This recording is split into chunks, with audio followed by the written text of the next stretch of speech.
Hello friends, आज हमारा biology का ये 5वां लेक्चर है जिसमें हम पादपों की आकारिकी प्लांट मॉर्फोलॉजी के बारे में जानेंगे। क्योंकि यह महेश वड़ाल सर की एनसीईआरटी पुस्तक से हम कवर कर रहे हैं, जो कि प्रश्नों के माध्यम से कवर किया गया है।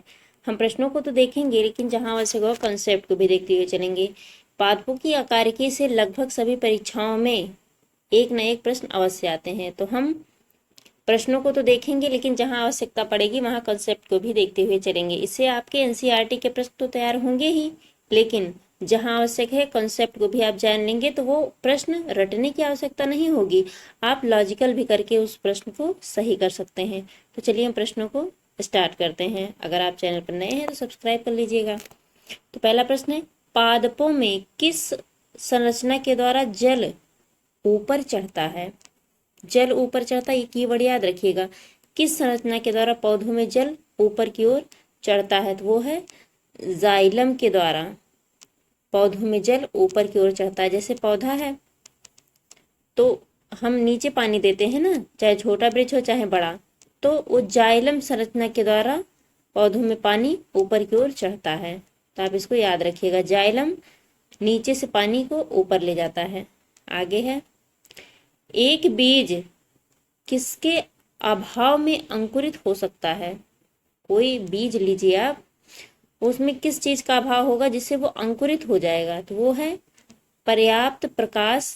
जब हमें नहीं मिलता है तो बीज अंकुरित होने लगता है।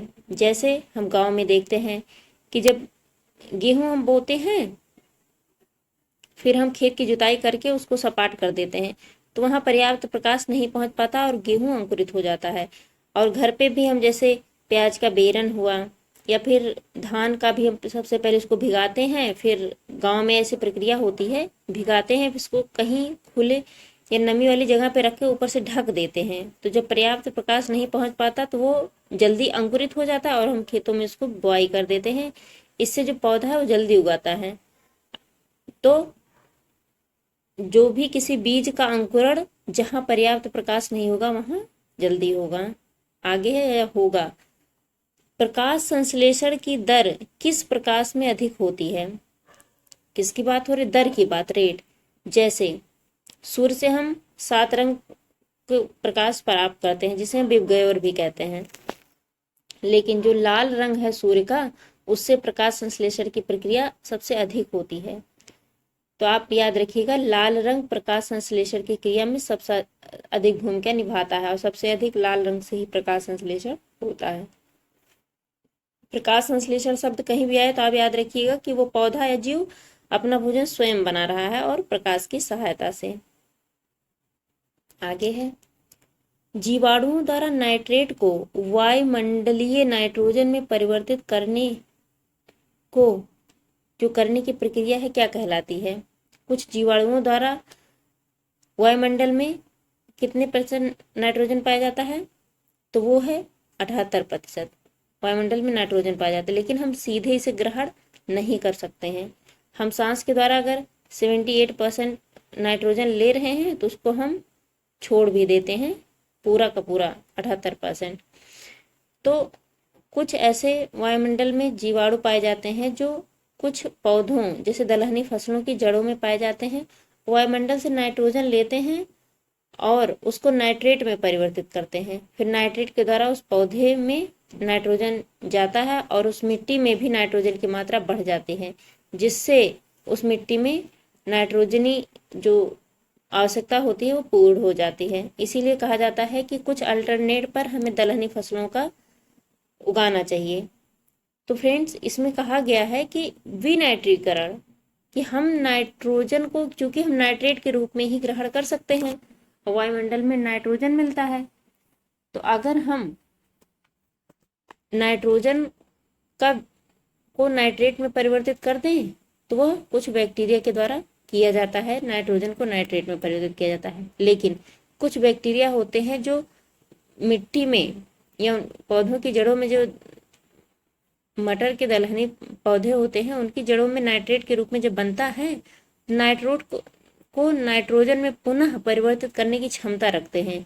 यही जो वायुमंडल से लिया हुआ नाइट्रोजन उसको नाइट्रेट में परिवर्तित हुआ है, फिर उस नाइट्रेट को पुनः नाइट्रोजन में परिवर्तित करने की प्रक्रिया, जो चक्र है, वो जो नाइट्रोजन में परिवर्तित करने की प्रक्रिया विनाइट्रिफिकेशन कहलाती है। और नाइट्रोजन का नाइट्रेट में कुछ बैक्टीरिया के द्वारा परिवर्तित करने की प्रक्रिया नाइट्रिफिकेशन कहलाती है, नाइट्रोजनीकरण जिसे हम कहते हैं। तो आप इस कॉन्सेप्ट को याद रखिएगा। आगे है, किस क्रिया के दौरान सौर ऊर्जा रासायनिक ऊर्जा में परिवर्तित हो जाती है?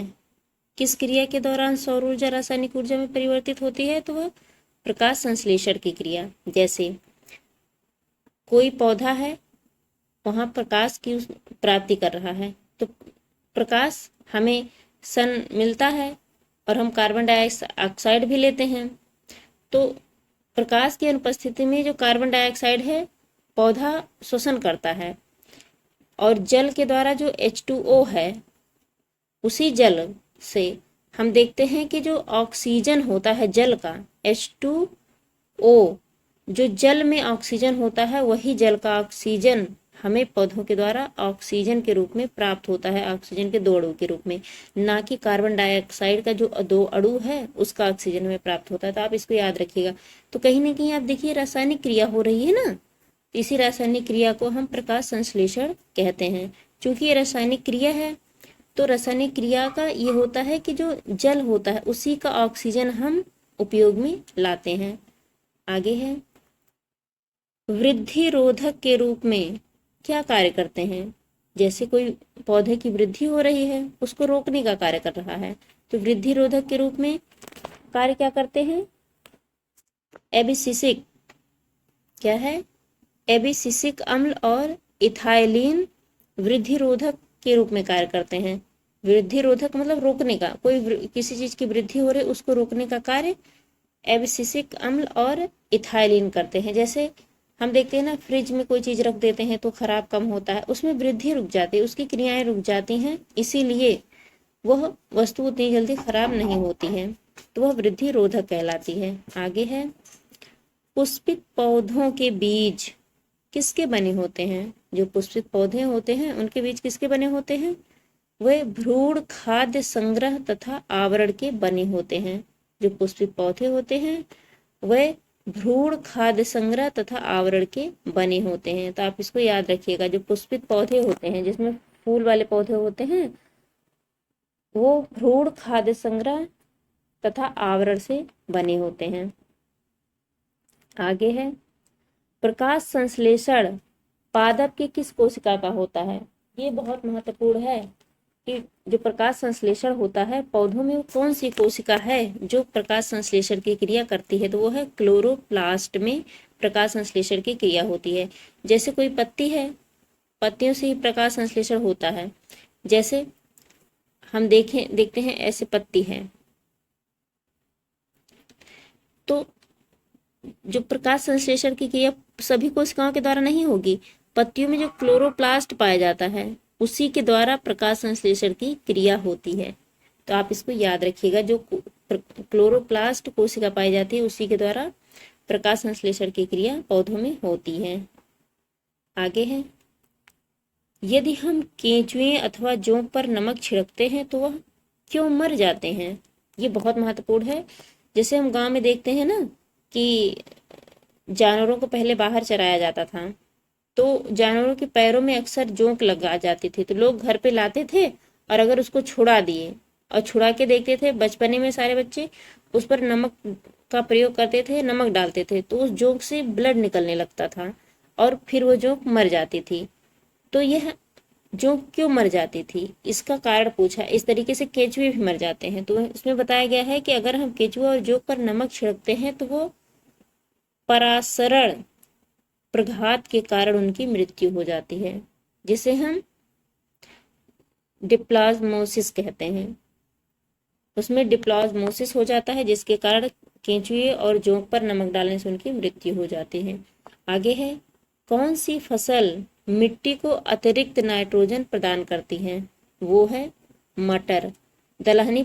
अक्सर हम मिट्टी में नाइट्रोजन की मात्रा को मेंटेन करने के लिए दलहनी फसलों को बो देते हैं, जिससे कुछ राइजोबियम उसमें बैक्टीरिया पाए जाते हैं जो नाइट्रोजन की मात्रा को परिपूर्त करते हैं। तो वो है मटर के पौधे। आगे है, कौन सा तत्व पौधे के विकास में आवश्यक नहीं है? कोई तत्व है जो पौधे के विकास के लिए आवश्यक नहीं होता है, तो वो है सोडियम। सोडियम का पौधे के विकास से कोई संबंध नहीं होता है। आगे है, आप इसको फैक्ट हो तो याद रखिएगा। वर्मी कंपोस्ट क्या है? वर्मी कंपोस्ट कार्बनिक जैव उर्वरक होते हैं। क्या है कि वर्मी कंपोस्ट, हम देखते हैं कि गांव में जो कुछ पुआल होते हैं उनको सड़ा दिया जाता है, या फिर कुछ टाइप के केंचुए हम घर में ही पैदा करते हैं जिसे हम वर्मी कंपोस्ट कहते हैं। वो कार्बनिक जैव उर्वरक होते हैं। कुछ बैक्टीरिया जो खेतों को लाभ प्रदान करते हैं, हम स्वयं में उत्पादित करने का कार्य करते हैं। आगे है, किस पौधे को औषधिक भारतीय चिकित्सक हर्बल इंडियन डॉक्टर्स कहा जाता है? तो वो है आंवला के पौधे को हर्बल इंडियन डॉक्टर्स कहा जाता है, औषधिक भारतीय चिकित्सक कहा जाता है। आगे है, अफीम पौधे के किस भाग से प्राप्त किया जाता है? जैसे हम देखते हैं ना कि हल्दी पौधे के किस भाग से प्राप्त होता है, या मटर पौधे के किस भाग से प्राप्त होता है, आलू पौधे का कौन सा भाग होता है, उसी तरीके से अफीम के पौधे से के किस भाग से प्राप्त किया जाता है? जो अफीम हम सुनते हैं ना, वो पौधे के किस भाग से प्राप्त किया जाता है? तो वो अफीम के फूलों से अफीम प्राप्त किया जाता है। अफीम के लिए मुख्य फेमस कौन सा देश है? अफगानिस्तान में अफीम की बड़े स्तर पर खेती होती है। आगे है, सबसे पहले बनने वाले प्राथमिक जाइलम तत्व को क्या कहते हैं? जो सबसे पहले बनता है जाइलम, हमने भी देखा कि पौधों में जल का अवशोषण जाइलम संरचना के द्वारा होता है। तो जो प्राथमिक रूप से सबसे पहले बनता है वह प्रोटोजाइलम कहलाता है। कि जैसे अब जल ऊपर चढ़ने की क्रिया में है तो जो शुरुआत होता है वो प्रोटोजाइलम कहलाता है। आगे है, कॉफी पौधे के किस भाग से प्राप्त होती है? Very very important. हम देखते हैं कर्नाटक या रोवेस्टा, ये सब कर्नाटक की विभिन्न प्रकार की कॉफी की प्रजातियां हैं, अरेबिका। तो हम देखेंगे कि कॉफी जो है वो किस भाग से प्राप्त होता है। क्या कॉफी के पौधे के पत्ते से? तो नहीं, कॉफी कॉफी कॉफी के पेड़ के बीजों से प्राप्त किया जाता है। कॉफी का जो पेड़ होता है उसमें उसके बीज होते हैं, उससे हम कॉफी प्राप्त करते हैं या बनाते हैं। आगे है, रेशम के कीट सामान्यतः किस जड़ या किस पेड़ पर पाले जाते हैं? रेशम कीट हम सहतूत के वृक्षों पर पालते हैं। तो आप याद रखिएगा, हम तो ये कई बार जान चुके हैं कि रेशम कीट पालन सहतूत के वृक्षों पर होता है। आगे है, प्रकाश संश्लेषण की प्रक्रिया केवल दृश्य प्रकाश विजिबल लाइट्स में ही होता है। प्रकाश संश्लेषण में जो दृश्य प्रकाश होता है, अदृश्य प्रकाश में प्रकाश संश्लेषण की क्रिया नहीं होती है। आगे है, भूमि की उर्वरता को घटाने वाला जीवाणु कौन सा है? ऐसा कौन सा जीवाणु है जो भूमि की उर्वरता को ही कम कर देता है? तो वो है थायोबैसिलस डिनाइट्रिफिकेंस। थायोबैसिलस डिनाइट्रिफिकेंस ऐसा बैक्टीरिया है जो भूमि की उर्वरता को कम कर देता है। आगे है, जीवाणु में प्रकाश संश्लेषण क्रिया में हाइड्रोजन दाता सामान्यतः कौन होता है? जो बैक्टीरिया होते हैं अगर उसमें प्रकाश संश्लेषण की क्रिया होता है तो उसमें हाइड्रोजन समानता कौन देता है? तो वो है हाइड्रोजन सल्फाइड देता है। जीवाणुओं में कुछ जीवाणु होते हैं जिसमें प्रकाश संश्लेषण की क्रिया होती है, उसमें हाइड्रोजन देने वाला सामान्यतः हाइड्रोजन सल्फाइड होता है, जिसमें H2S होता है। इसी हाइड्रोजन सल्फाइड का H उसमें हाइड्रोजन प्रदान करता है। आगे है, किस समूह के पौधों के जीवन चक्र में दो स्वतंत्र पीढ़ियों का एकांतरण होता है? वो है टेरिडोफाइट्स। ऐसे पौधों के समूह हैं जिनके जीवन चक्र में दो स्वतंत्र पीढ़ियों का एकांतरण होता है, अर्थात वो मिलते हैं। आगे है, वायु प्रदूषण के सूचक होते हैं, कौन होते हैं? लाइकेन। लाइकेन फंगस और काई से मिलकर बना होता है। तो लाइकेन वायु प्रदूषण का सूचक है। जहां हमें लाइकेन की प्राप्ति होगी हम जान जाएंगे वहां का प्रदूषण बहुत कम है या वहां का वायु स्वच्छ है। तो हम देखते हैं अधिकतर जगह अब हम लाइकेन प्राप्त नहीं होती है, मतलब वहां का वायु प्रदूषण स्तर बहुत अधिक है। जैसे हम लाइकेन क्या होता है, जैसे हम देखते हैं हल्की सी बारिश हुई नहीं कि काई जम जाती है। हम देखते हैं दीवारों पर भी एक हरी हरी पट्टी पुरानी दीवारों पर जमी होती है, गाँव में अक्सर देखा जाता है। तो ये जो हरी हरी पट्टी है या फिर बारिश के बाद निकली काइयां हैं, तो ये लाइकेन होती हैं, बताती हैं कि वायु में प्रदूषण स्तर बहुत कम है या ना के बराबर है। अगर इनकी प्राप्ति नहीं होती है जहां हम जानते हैं कि प्रदूषण अधिक होने के कारण ये विनष्ट हो चुके हैं। आगे है, अंडाशय विहीन पुष्पोद्भिद क्या कहलाते हैं? वैसे पुष्पोद्भिद जो अंडाशय विहीन होते हैं, ऐसे पुष्प जिनमें अंडाशय नहीं होता वो जिम्नोस्पर्म्स कहलाते हैं। ऐसे पुष्प जिनमें अंडा नहीं होता है वो जिम्नोस्पर्म कहलाते हैं। आगे है, बरगद की शाखाओं से निकलने वाली जड़ों को क्या कहा जाता है? जो बरगद की शाखाएं हैं, जैसे बरगद का पेड़ होता है ना, मान लीजिए इतना बड़ा है, अब बरगद के पेड़ से ऐसे ऐसे लताएं निकल जाएंगी, तो जो ये निकलता है बरगद की शाखाओं से वो क्या कहलाता है? स्तंभ मूल। बरगद की शाखाओं से जो जड़ें निकलती हैं उन्हें हम स्तंभ मूल कहते हैं। जैसे बरगद ऐसे बढ़ता चला जाता है तो उनसे शाखाएं निकलती रहती हैं, तो एक मेन होता है, बाकी सब शाखाएं होती हैं, तो वो स्तंभ मूल कहलाता है। आगे है, परजीवी पौधे अपने पोषद के किस अंग द्वारा भोजन का अवशोषण करते हैं? परजीवी पौधे अपने चूसकांग अंग के द्वारा भोजन का अवशोषण करते हैं। जैसे हम देखते हैं ना, अधिकतर वृक्षों पर छोटे छोटे अन्य वृक्ष की भी हमें प्राप्ति होती रहती है, या डालियों पर भी लटके होते हैं, जैसे गाँव में बाना देखते हैं हम, तो कहीं ना कहीं अपने चूसकांग के द्वारा भोजन का अवशोषण उन वृक्षों से करते हैं। आगे है, किस प्रकार के पौधों की जड़ों में द्वितीयक वृद्धि पाई जाती है? तो वह है द्विबीजपत्री पौधों में द्वितीयक वृद्धि उनकी जड़ों में पाई जाती है। तो जो द्विबीजपत्री पौधा होता है उनमें द्वितीयक ग्रोथ पाई जाती है उनकी जड़ों में, द्विबीजपत्री के जड़ों में द्वितीयक वृद्धि पाई जाती है। आगे है, नागफनी में पत्तियां किस में रूपांतरित हो जाती हैं? नागफनी में पत्तियां कांटों में रूपांतरित हो जाती हैं। जैसे हम देखते हैं ना कि रेगिस्तानी इलाकों में नागफनी का पौधा है तो उसमें कांटों के रूप में पत्तियों का हमें प्राप्ति होती है। तो हम देखते हैं कि वो पत्तियां कांटों के रूप में क्यों हो गई? क्योंकि पत्तियों का कार्य क्या होता है?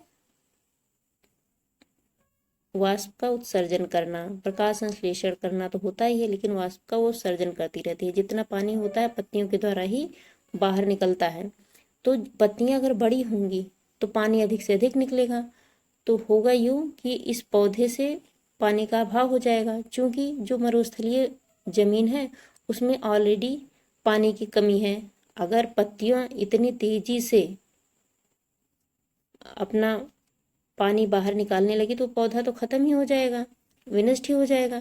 इसीलिए पत्तियां अपने आप को सिकोड़कर कांटों का रूप प्रदान कर देती हैं। और हम देखते हैं उनकी जो वृक्ष होते हैं उनकी गद्देदार होती है, उसमें कुछ मोम की प्राप्ति होती है, और मोम भी जो वायु में पानी है उसको जाने से रोकता है, बाहर जाने से उस पत्ती के पानी को या फिर उस पौधे के जो तने हैं उसके पानी को बाहर जाने से रोकता है। उसमें मोम लगा होता है और पत्तियां तो स्वयं को कांटा के रूप में परिवर्तित ही कर लेती, इससे वह पेड़ संरक्षित रहता है।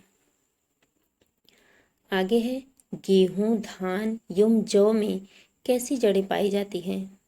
गेहूं, धान और जौ में तंतुमय जड़ें पाई जाती हैं जिसे हम फाइब्रस रूट्स कहते हैं। उसमें रेशेदार जड़ें पाई जाती हैं।